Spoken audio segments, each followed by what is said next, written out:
I have no idea what to make of these polls that have been coming out. Like, they show that Harris has a slight lead in the national vote consistently.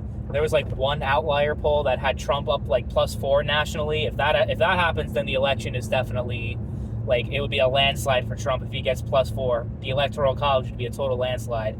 But I see like all these different state polls though from all these different pollsters that have completely different conclusions as far as the current state of the race.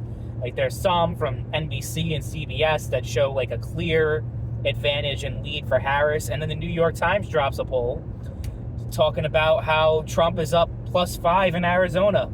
Meanwhile, the same poll had Harris up +5 in Arizona like a month and a half ago or 2 months ago, whatever. It's like a 10-point shift in like a month. That doesn't make any sense. And it also has Texas to the left of Arizona in their state polls. It's like Texas +4 for Trump and Arizona +5. And Georgia's +4, which I could see happening, honestly. Georgia, I think, is very likely to go for Trump. I also think Arizona is, but it's just weird how the same poll from the same institution has a 10-point swing for Trump. I don't understand how or why that happens. And then there was another poll from, forget the name of it, but it was like a reputable pollster, had Harris only up by 2 in Virginia. Virginia, which was like, is always considered the state that is like a shoo-in for Democrats, because the last time it went Republican was for George W. Bush in 2004.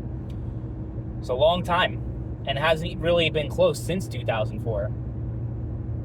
I think Clinton won it by 5, Biden won it by 10, Obama won it pretty comfortably both times.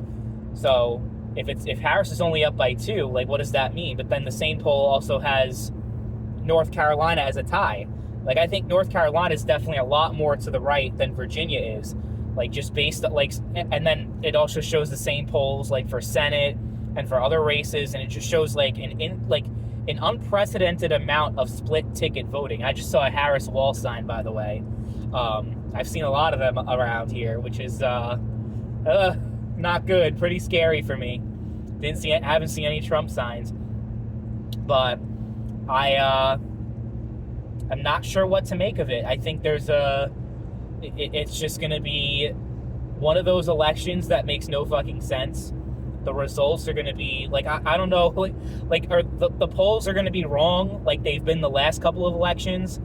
But technically, like I said in my previous video, the polls will be correct if Harris, if all, like, the average of all the polls shows her up 3 points. Guess what? The margin of error for most of these polls is 3 points. So if Trump maybe narrowly loses the Electoral College by like half a percentage point and wins the Electoral College, like he barely loses the national vote, wins the Electoral College, like, the polls are technically right.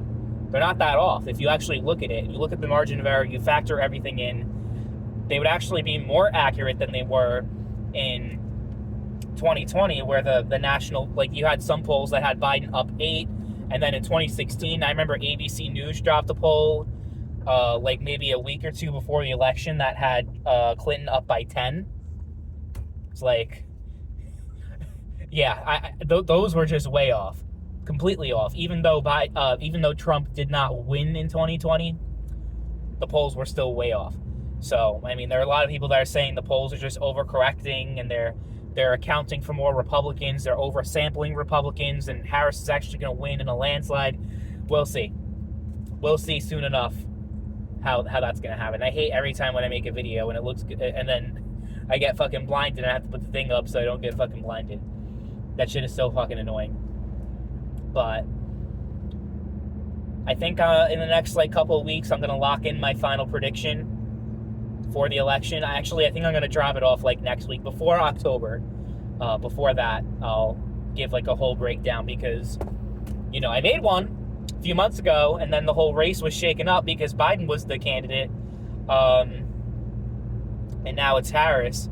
So I have yet to make my official prediction. I'm going to try to predict based off what I think is going to happen rather than what I hope to happen or what I want, to happen. Because I feel like that's most of the people who make prediction videos. It's just, oh, I want this to happen, so I say this is what's going to happen. Like, I'm trying not to be like that. My Senate forecast, I don't think is going to change all that much. I still feel pretty confident about that one. I don't think I'm going to make too much adjustments there. But for the presidency, I think, yeah, because for example, I said that Trump was going to win Virginia. Even though the latest polling has Trump actually looking not so bad in that state, I think Harris is going to win Virginia. I think that's going to change. And I also think in the Rust Belt, I had Trump winning all 4 of those states: Pennsylvania, Wisconsin, Michigan. What's the other one? Pennsylvania, Wisconsin, Michigan. Actually, I had Biden actually winning Minnesota. So, that was the only Rust Belt state I had him winning. And obviously, Ohio's not even close. It's not even a swing state anymore. So that's just a little preview of what my final prediction is going to be. It's going to be definitely a lot closer in the Electoral College with Harris in there than Trump. And like I said, I have a little bit of I'm a little nervous about this election coming up, regardless of the winner, because I want Trump to win. But even if he does, I think it's going to be a complete shit show. In case it wasn't the past few elections. This is going to be even worse. It's going to put 2016 and 2020 to shame, like, as far as just how much of a fucking, like, people are just going fucking crazy. And our country is just going to, not be in a good place. I mean, it's already not in a good place, but I think it's going to be even a worse place after this election. So we'll see how that shakes out. But, yeah, I mean, I'm trying to look at these polls, trying to come to a conclusion, and I'm just seeing, like, so much different stuff all over the place that really makes it seem like this election could go either way. Even if Harris seems to be a slight favorite, but not so much of a favorite that it seems like insurmountable. Like, it seemed insurmountable for Trump in both 2016 and 2020. This is the best polling Trump has ever had in his entire political career. So that's something that maybe Democrats should be a little concerned about. And maybe not so gleeful and be like, oh, Trump's... Like, I see all these videos from all these different YouTubers. I see also Bill Maher, Kyle Kulinski, a bunch of left-wing people saying Trump is cooked, Trump is done, this is it. His campaign's in free fall. And I'm like, I wouldn't go there yet. I wouldn't go there. Even though his debate performance wasn't that good, consider the fact that his debate performance was so much worse in 2020, the first debate with Joe Biden. And even then, he barely lost. Barely. If we're just going off the Electoral College and how it was like 46,000 votes or something like that between 4 states that decided the outcome. That's fucking close. Whether you like it or not, how the Electoral College works, it just based off the rules of the election, it was fucking close. So I wouldn't be gloating just yet if you're a left-leaning person, if you're an anti-Trump person. I wouldn't be like, just fucking like feeling like this election is already over, it's already decided, and just being like so fucking hyped up and pumped up and so happy on election night. I think it's going to be a nail-biter. I think it's going to be another situation where we're probably not even going to have the winner announced on election night, which I think sucks. I don't like that, personally. But see how things play out. Let me know in the comment section if you looked at the polls. Like, what do you think? Like, what is your take on them and how they've been looking? And also, how do you think the election's going to turn out?